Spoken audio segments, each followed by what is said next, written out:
Hello viewers, आज की video में हम आपको बताएंगे कि सीएसएस के इंटरव्यू की तैयारी में आपने किन चीज़ों पे फोकस करना है। बेसिकली ये 5 चीज़ें हैं जिस पे आपने फोकस करना है। पहले तो आपको क्लियर होना चाहिए कि इंटरव्यू का क्या पर्पस है।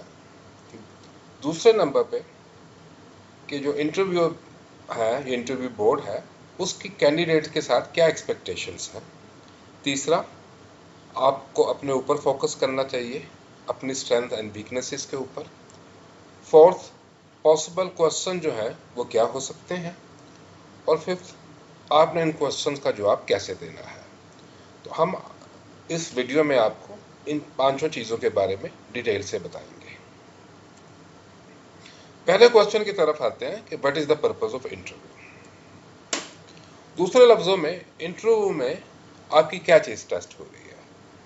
आप रिटन टेस्ट क्वालिफाई कर चुके हैं इंटरव्यू में जाने से पहले, और आपकी नॉलेज का जो टेस्ट था वो रिटन टेस्ट में हो गया।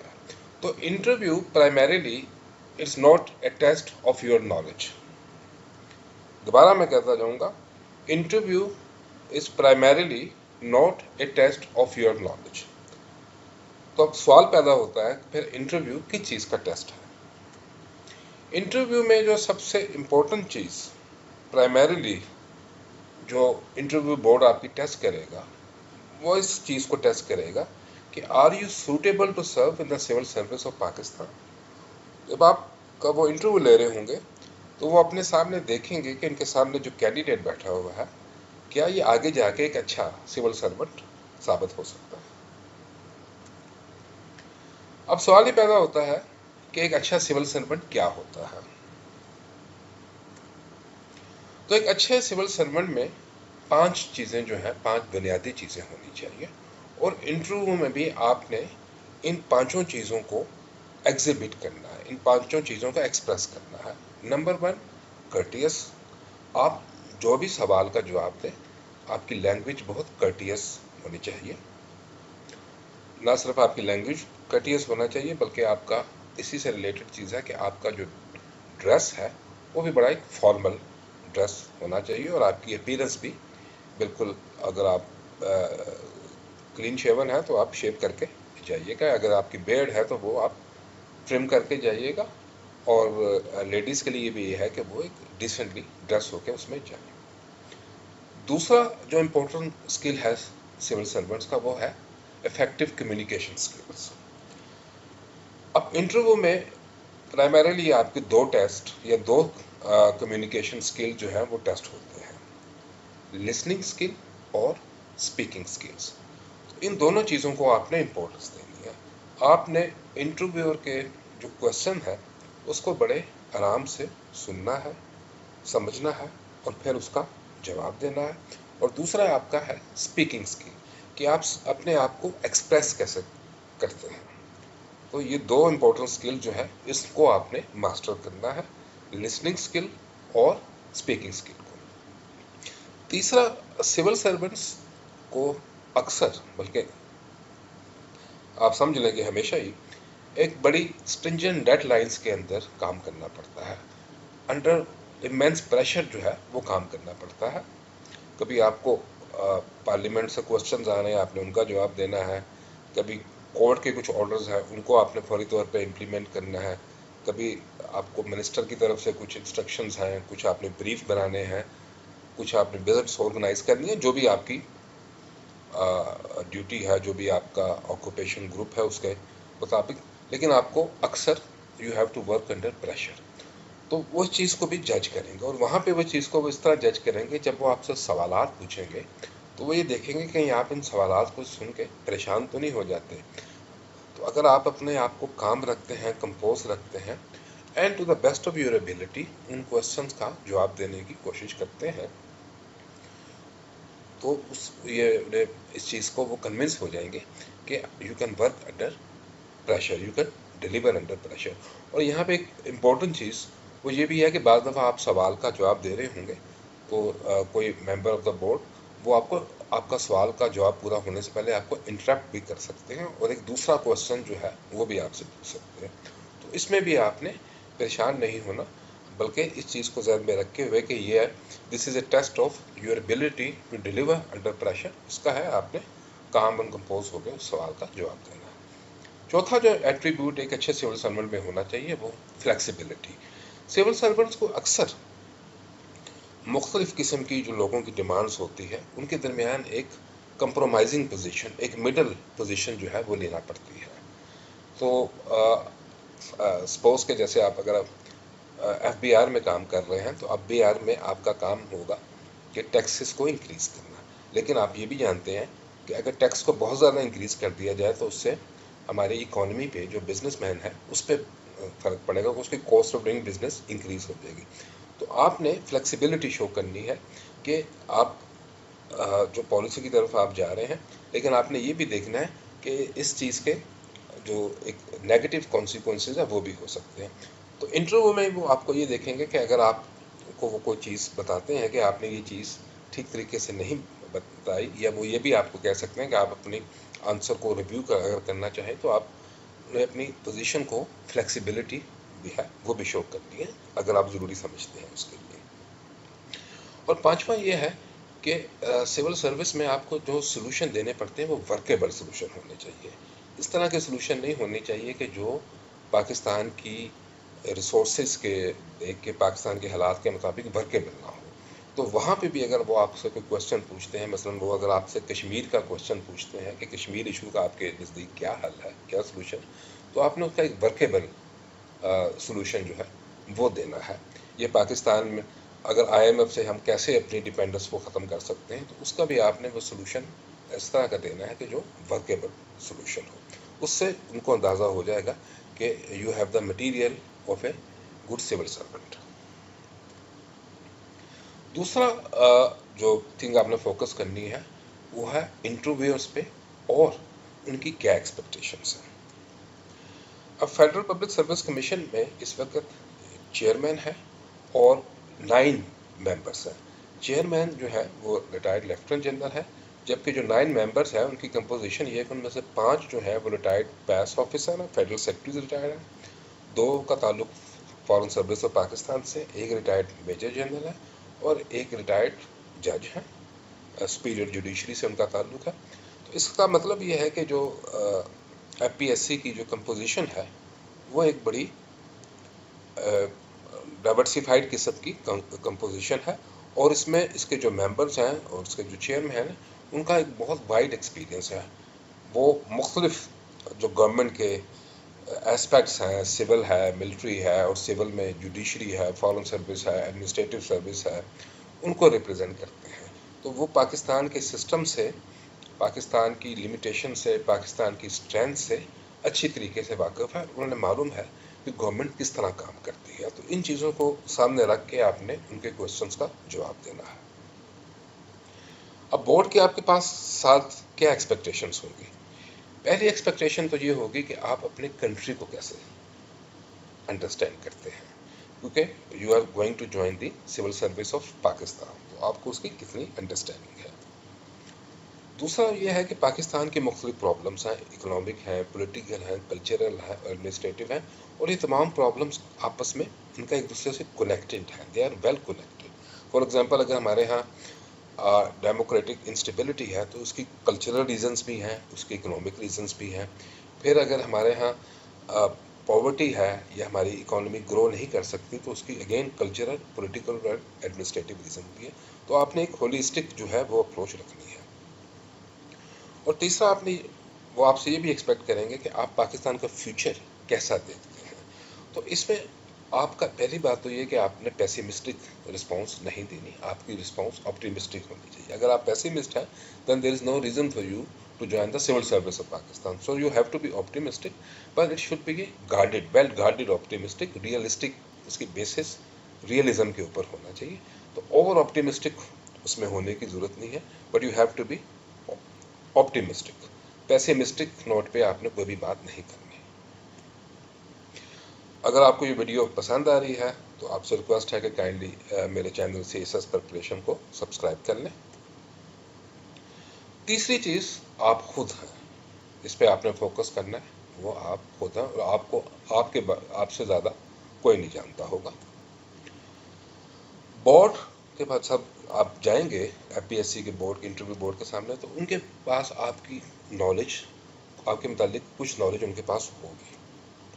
जैसे उनका आपका बायोडाटा उनके सामने होगा, उन्हें मालूम होगा आपका डोमिसाइल क्या है, आपने सब्जेक्ट्स कौन से ऑफर किए हैं, आपके उन पे मार्क्स कितने हैं, साइकोलॉजिकल टेस्ट में आपकी क्या रिपोर्ट है, आपकी हॉबीज़ वगैरह क्या है, अगर आपने कोई आर्टिकल्स लिखे हैं तो क्या उन, या आपको पेपर्स लिखे हैं क्या है, और आपकी ऑक्यूपेशनल ग्रुप की प्रेफरेंसेस। तो एक एक एक नॉलेज, सम नॉलेज जो है आपके बारे में उनके पास होगी, और उसी नॉलेज के बेसिस पे जब आप इंटरव्यू के लिए जाएंगे तो उन्होंने एक एक प्रिलिमिनरी ओपिनियन जो है आपके बारे में वो पहले से बना लिया होगा, और आपको कोई 40 to 50% जो क्वेश्चंस होंगे वो बेसिकली इसी चीज़ के बारे में होंगे जो आपने बोर्ड को प्रोवाइड की है। यानी कि आपके इंटरेस्ट क्या हैं, आपके सब्जेक्ट्स क्या हैं, आपके एकेडमिक्स क्या हैं, आपके वर्क एक्सपीरियंस क्या हैं, इन चीज़ों के बारे में होगी। तो क्योंकि ये आपकी अपनी चीज़ें हैं, लिहाजा और आपने खुद ये चीज़ें लिखी हैं, तो इनके बारे में अगर आप सही जवाब नहीं दे सकेंगे तो then you may be in trouble. तो इनको अपनी जो स्ट्रेंथ है आपकी, you need to play on your strength, और इन पे आप ज़्यादा फोकस करें। फ़र्ज़ किया कि अगर आप ने इंटरनेशनल रिलेशंस का सब्जेक्ट ऑफर किया है, देन आपकी अंडरस्टैंडिंग एक्सपेक्ट ये किया जा रहा होगा कि बाकी कैंडिडेट्स के मुकाबले में जो इंटरनेशनल रिलेशंस है पाकिस्तान के with the rest of the world और मेजर पावर्स के आपस में जो रिलेशंस है उसकी अंडरस्टैंडिंग बेहतर होगी। इसी तरह अगर आपने पॉलिटिकल साइंस या कॉन्स्टिट्यूशनल लॉ का सब्जेक्ट ऑफर किया है तो ये एक्सपेक्ट किया जा रहा होगा कि पाकिस्तान के पॉलिटिकल सिस्टम, पाकिस्तान के कॉन्स्टिट्यूशनल सिस्टम पे आपकी अंडरस्टैंडिंग बाकियों के मुकाबले में बेहतर होगी। तो इस एक्सपेक्टेशंस को आपने अपने सब्जेक्ट वाइज और अपने इंटरेस्ट वाइज जो है वो पूरा करना है। फोर्थ आ सकता है कि पॉसिबल क्वेश्चन जो है या पॉसिबल एरियाज जहाँ से क्वेश्चन आ सकते हैं वो क्या हो सकते हैं। तो ये बेसिकली दो तरह के क्वेश्चंस आ सकते हैं, एक टिपिकल क्वेश्चंस हैं और एक स्पेसिफिक क्वेश्चंस हैं। टिपिकल क्वेश्चंस वो होते हैं जो जनरली हर दूसरे या तीसरे कैंडिडेट से पूछे जाते हैं। बस उसमें ये आ सकता है कि भाई you wish to join civil service, introduce yourself, what do you know about civil service, why you have preferred a particular group. आपने फ़र्ज़ किया पास को नंबर 1 पे क्यों रखा है या फॉरेन सर्विस को नंबर 1 पे क्यों रखा है। और बाज़ दफ़ा वो ये भी पूछ सकते हैं कि पाकिस्तान की नंबर 1 आपके ख्याल में प्रॉब्लम क्या है, अगर उसको ख़त्म कर दिया जाए तो पाकिस्तान के बहुत से मसाइल जो है वो कम हो सकते हैं। अब इन सवालों के जवाब आपने कैसे देने हैं ये मैं आपको इस वीडियो में आगे चल के बताऊँगा। जहाँ तक स्पेसिफिक एरिया है जहाँ पे क्वेश्चन आ सकता है, उसमें पहला तो है area of your interest, your qualification, जिसके बारे में मैंने आपको पहले बता चुका है कि आपने सीएसएस में कौन से सब्जेक्ट्स ऑफ़र किए थे, आपकी एकेडमिक क्वालिफिकेशंस क्या है, अगर आपने प्रीवियसली कोई जॉब की है तो उस जॉब का क्या है, अगर आप फॉरेन एजुकेशन आपने की है उस यूनिवर्सिटी के बारे में, उस कंट्री के बारे में आपसे पूछा जा सकता है। दूसरा अगेन पाकिस्तान के बारे में अगर आए तो पाकिस्तान की economy, political system, administrative system, society and culture, इनके बारे में जो बेसिक चीज़ें हैं और जो करंट चीज़ें हैं वो आनी चाहिए। जैसे अब पाकिस्तान के पॉलिटिकल सिस्टम के बारे में आएगा तो इस वक्त जो करंट एक चीज़ चल रही है वो 26th अमेंडमेंट जो लास्ट ईयर हुई थी, उसकी क्या इम्प्लीकेशंस है, या इकोनॉमी के बारे में हम आते हैं तो आईएमएफ का जो इशू है, पाकिस्तान की डिपेंडेंस जो है आईएमएफ के, उसके ऊपर एक क्वेश्चन आप एक्सपेक्ट कर सकते हैं। फिर आप अपने कंट्री से चलें तो फिर थोड़ा सा अपना होराइजन ब्रॉड करें तो आप इस रीजन में आते हैं जिस रीजन में हम रहते हैं, साउथ एशिया। तो साउथ एशिया के बारे में आ सकता है, पर्टिकुलरली जो पाकिस्तान के दो जो कंट्रीज़ हैं जिनके साथ पाकिस्तान के रिलेशंस में अप्स एंड डाउन्स आते रहे हैं, और इंडिया और अफगानिस्तान। और आपको इंडिया के बारे में भी पूछा जा सकता है, इंडिया का जो इस वक्त पॉलिटिकल सिस्टम है और ख़ासतौर पर हिंदुत्व का जो राइज हुआ है इंडिया में, जो सेकुलरिज्म का डिक्लाइन हुआ है उसके बारे में पूछा जा सकता है। अफगानिस्तान के बारे में कि कंटिन्यू इंस्टेबिलिटी और राइज ऑफ तालिबान और तालिबान के रिटर्न से क्या अफगानिस्तान पे असर पड़ा है, और फिर पाकिस्तान के इन कंट्रीज़ के साथ क्या रिलेशंस हैं, और जो पाकिस्तान के जो मेजर जो इश्यूज़ हैं इन कंट्रीज़ के साथ वो क्या है। फिर आप थोड़ा सा और ब्रॉड चलें तो वर्ल्ड के बारे में आ सकता है, मेजर जो कंट्रीज़ हैं, मेजर पावर्स हैं, जैसे चाइना है, यूएसए है, यूरोपियन कंट्रीज़ हैं, रशिया है, और पाकिस्तान के इन कंट्रीज़ के साथ कैसे रिलेशनशिप हैं, मेजर इश्यूज़ क्या हैं, ख़ास तौर पर चाइना के साथ हम आते हैं तो हम सी पैक और BRI ये मेजर चाइना रिलेटेड हैं, पर चाइनीज़ इन्वेस्टमेंट इनटू पाकिस्तान और उसमें जो सिक्योरिटी रिलेटेड इश्यूज आ सकते हैं, तो इस तरह की चीज़ें जो है उस पर आपको फोकस करना पड़ेगा। फिर इंटरनेशनल ऑर्गेनाइजेशंस के बारे में भी आपको बेसिक चीज़ आनी चाहिए। यूनाइटेड नेशंस के बारे में, उसके क्या पर्पसेस हैं, यूनाइटेड नेशन की क्या मुख्तलिफ इंस्टीट्यूशंस हैं, particularly role of the security council within the backdrop of the Kashmir issue, SAARC ये ऑर्गेनाइजेशन जिसके हम पाकिस्तान मेंबर है, शंघाई कोऑपरेशन ऑर्गेनाइजेशन ये एक इम्पोर्टेंट आ सकता है क्योंकि लास्ट ईयर पाकिस्तान ने इसकी समिट भी जो है वो पाकिस्तान ने होस्ट किया था। ब्रिक्स बड़ी इंपॉर्टेंट डेवलपिंग कंट्रीज़ की ऑर्गेनाइजेशन है जिसको पाकिस्तान ज्वाइन भी करना चाहता है।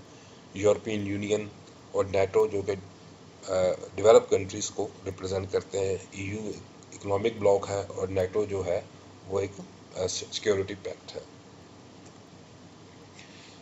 स्पेसिफिक एरियाज में अगर हम चलते जाएं आगे तो हम इस्लाम के बारे में आ सकते हैं, वर्ल्ड ऑफ इस्लाम के बारे में आ सकते हैं। ये इस वर्ल्ड ऑफ इस्लाम को इस वक्त क्या चैलेंज है, ख़ासतौर पर एक्सट्रीमिज़म का जो चैलेंजेस हैं इसको कैसे एड्रेस किया जा सकता है। सऊदी अरेबिया और ईरान के क्या रिलेशनशिप हैं, OIC का क्या रोल रहा है इस वक्त, और पाकिस्तान के इन कंट्रीज़ के साथ पर्टिकुलरली सऊदी अरेबिया और ईरान के साथ रिलेशन क्या है। अगर आप मुस्लिम नहीं हैं, अगर आप नॉन मुस्लिम हैं तो आपसे आपके जो पर्टिकुलर रिलीजन है, फ़र्ज़ की अगर आप क्रिश्चियन हैं या हिंदू हैं तो आपको आपके पर्टिकुलर रिलीजन के बारे में सवाल पूछा जा सकता है। एक सवाल अगर आप माइनॉरिटी से हैं तो ये भी आ सकता है कि माइनॉरिटीज़ की पाकिस्तान में क्या प्रॉब्लम्स हैं, तो वो आपने कुछ प्रॉब्लम्स को आइडेंटिफाई करना है। और फिर ये भी पूछा जा सकता है कि प्रोमिनेंट माइनॉरिटी फिगर्स जो पाकिस्तान की हिस्ट्री में रहे हैं तो वो बता सकते हैं। जैसे जस्टिस भगवान दास थे जो पाकिस्तान के चीफ जस्टिस रहे थे, जस्टिस AR कॉर्नेलियस थे जो अगेन पाकिस्तान के चीफ जस्टिस रहे हैं। तो इस तरह की चीज़ें जो है वो आपसे पूछी जा सकती हैं। फिर हॉट इशू, और हॉट इशू जो ऐसे हैं वो कुछ इश्यूज ऐसे हैं कि जो एक लिहाज से चलते रहते हैं, परमानेंट हॉट इश्यूज आप उन्हें कह सकते हैं। कुछ हैं कि जो वक्ती तौर पे इश्यूज बनते हैं। तो इस वक्त जो हॉट इश्यूज हैं उसमें पाकिस्तान की तरफ आए तो हमारा इकोनॉमिक स्लो डाउन जो है ये इससे hot issue now. Economy is a very important issue in Pakistan. Economy के साथ साथ दूसरा जो रिलेटेड इशू है वो टेररिज्म का है भी इशू है या एक्सट्रीमिज़म का इशू है। और जब हम इनकी बात करते हैं फिर इस वक्त जो बड़ा इशू सबसे हॉटेस्ट इशू फॉर पाकिस्तान वो इंडिया के साथ रिलेशन है। पहलगाम में जो इंसिडेंट हुआ उसके बाद जो इंडिया और पाकिस्तान ने जो एक दूसरे के स्टेप लिए हैं, जैसे इंडस वाटर्स ट्रीटी इंडिया ने सस्पेंड कर दिया, पाकिस्तान ने शिमला एग्रीमेंट कर दिया सस्पेंड। फिर इंडिया पाकिस्तान ट्रेड जो है, क्रॉस बॉर्डर टेररिज्म, और सबसे इम्पोर्टेंट जो कश्मीर इशू है वो क्या है। तो ये इसके बारे में आपको you need to be well prepared. फिर ट्रम्प ने जो ट्रेड वॉर लॉन्च की है उसमें जो उसने मुख्तलिफ कंट्रीज़ पर टैरिफ लगाए हैं, और फिर उस ट्रेड वॉर का बेसिकली पर्पस क्या है, और फिर रशिया और यूक्रेन वॉर जो है, this is again an hot issue. और फाइनली पैलेस्टाइन। तो ये कुछ इश्यूज़ हैं जिनको आपको अंडरस्टैंडिंग होनी चाहिए। और फिर इन तमाम इश्यूज़ को आपने पाकिस्तान के पर्सपेक्टिव से लेना है कि पाकिस्तान का इसमें क्या रोल हो सकता है और कि पाकिस्तान के लिए क्या इम्प्लीकेशन है। फ़र्ज़ किया ट्रम्प ने जो ट्रेड वॉर की है, लॉन्च की है, जो टैरिफ्स लगाए हैं, पाकिस्तान पे भी लगाए हैं, बाकी कंट्रीज़ पे भी लगाए हैं, उसमें पाकिस्तान के लिए क्या अपॉर्चुनिटीज़ हैं, क्या चैलेंजेस हैं, क्या इम्पैक्ट हो सकता है। रशिया यूक्रेन वॉर में पाकिस्तान का क्या रोल रहा है, पाकिस्तान ने कैसे दोनों कंट्रीज़ के साथ पाकिस्तान के अच्छे रिलेशंस हैं। पर पैलेस्टाइन इशू के लिए पाकिस्तान जो है वो क्या कर सकता है। अब नेक्स्ट पे और हम आते हैं कि अब आपने क्वेश्चंस को आंसर कैसे करना है। अब हम आते हैं दोबारा टिपिकल जो क्वेश्चंस हैं उनकी तरफ, कुछ की तरफ आते हैं। फर्स्ट क्वेश्चन है कि why you wish to join civil service. तो इसमें आपने स्ट्रेट फॉरवर्ड होकर 3-4 चीज़ें बतानी है। एक तो ये कि आप बता सकते हैं कि there are tremendous opportunities for career growth in civil service more than in any other profession in Pakistan. तो इसमें आप बता सकते हैं कि you are career oriented person and you want to join civil service and this is one of the reason. Second, security of job है, and everyone in this period now is interested in security of job। आप चाहते हैं कि आपकी job secure हो। CSS जो है ये आपको एक सिक्योर जॉब देती है। सोशल प्रेस्टीज है, it's a matter of social prestige, prestigious service है, पाकिस्तान की एलीट सर्विस है। And there is no harm in saying कि आप एक वजह ये भी है। और चौथी रीज़न आप बता सकते हैं कि it also offer you the opportunity to serve your country, the serve your people, जो बाकी ग्रुप्स में बाकी जो प्रोफेशन है उसमें शायद उतनी अपॉर्चुनिटी ना हो, क्योंकि यहाँ पे आप मुख्तलिफ कैपेसिटीज़ में सर्व कर सकते हैं और आपके पास एक अथॉरिटी भी जो है वो एक ज़्यादा अथॉरिटी होती है, जिसकी वजह से आप you can make a difference. फिर टिपिकल क्वेश्चंस पे एक क्वेश्चन आ सकता है कि अगर वो आपको कहें कि अपने आप को इंट्रोड्यूस करवाएं, तो उसमें आपने सिर्फ 3-4 चीज़ें बतानी है। आपने अपना नाम बताना है, एंटीसीडेंट्स बताने हैं कि आपका ताल्लुक कौन से एरिया से है, कौन से रीजन से है। अगर आप फ़र्ज़ किया कुछ ऐसा बाहर भी रहे हैं, या if you were born outside Pakistan, तो आप वो भी बता सकते हैं उनको। फिर अगर आपकी फैमिली में कोई सिविल सर्विस में है या किसी हाई पोजीशन में है या रहा है, तो जुडिशरी में या सिविल सर्विस में या आर्म फोर्सेस में, तो आप वो भी बता सकते हैं। अपनी एकेडमिक क्वालिफिकेशंस बताएं आपकी, और अगर आपने इस वक्त आपने कोई जॉब कर रहे हैं तो उस जॉब के बारे में भी आप बताएं। फिर एक और टिपिकल क्वेश्चन की तरफ आते हैं, और वो ये कि आपसे पूछा जा सकता है जी आप सिविल सर्विस में आना चाहते हैं, तो सिविल सर्विस है क्या। तो उसमें आप बता सकते हैं कि civil service is part of the executive organ of the government, जिसके 3 बड़े टास्क हैं। एक तो ये है कि जो पार्लियामेंट लॉ पास करती है, और पॉलिटिकल एग्जीक्यूटिव यानी कि मिनिस्टर्स, कैबिनेट जो पॉलिसीज़ बनाती हैं उनको इम्प्लीमेंट करना। नंबर 2 जो है कि जो फेडरल, प्रोविंशियल और लोकल मिनिस्ट्रीज हैं, डिपार्टमेंट हैं, एजेंसीज हैं, उनको एडमिनिस्टर करना under the supervision of the political executive. और तीसरा ये है कि पॉलिसी इनपुट देना पॉलिटिकल एग्जीक्यूटिव को। अब जहाँ तक स्पेसिफिक क्वेश्चन को आंसर करना है, तो उसमें कुछ चीज़ें हैं जिसका आपने बड़ी हद तक ख्याल रखना, उसको अटेंशन देनी है। एक तो कभी भी जो किसी भी सवाल का जवाब देते हुए डोंट क्रिटिसाइज इंस्टीट्यूशंस। आप बात समझ गए होंगे कि मैं किस तरह इशारा कर रहा हूँ। इनको आपने बिल्कुल क्रिटिसाइज नहीं करना। स्वीपिंग स्टेटमेंट और जनरलाइजेशंस से आपने बिल्कुल इस्तेमाल नहीं करना। ये नहीं करना कि पाकिस्तान में सब पॉलिटिशियन जो हैं वो करप्ट हैं। इस तरह की कोई भी स्वीपिंग स्टेटमेंट जो होती है वो आपने नहीं करनी। एक्सट्रीम पोजीशन आपने बिल्कुल नहीं लेनी है। जैसे अब इंडिया के साथ रिलेशनशिप चल रहे हैं, तो आपने कभी ये पोजीशन नहीं लेनी कि इसका जो सोल्यूशन है वो एक वॉर में है या वायलेंस में है, बल्कि इसका आप ये कहेंगे कि जो सोल्यूशन है वो है diplomacy. Let diplomacy be given a chance. Too extreme position आपने लेनी।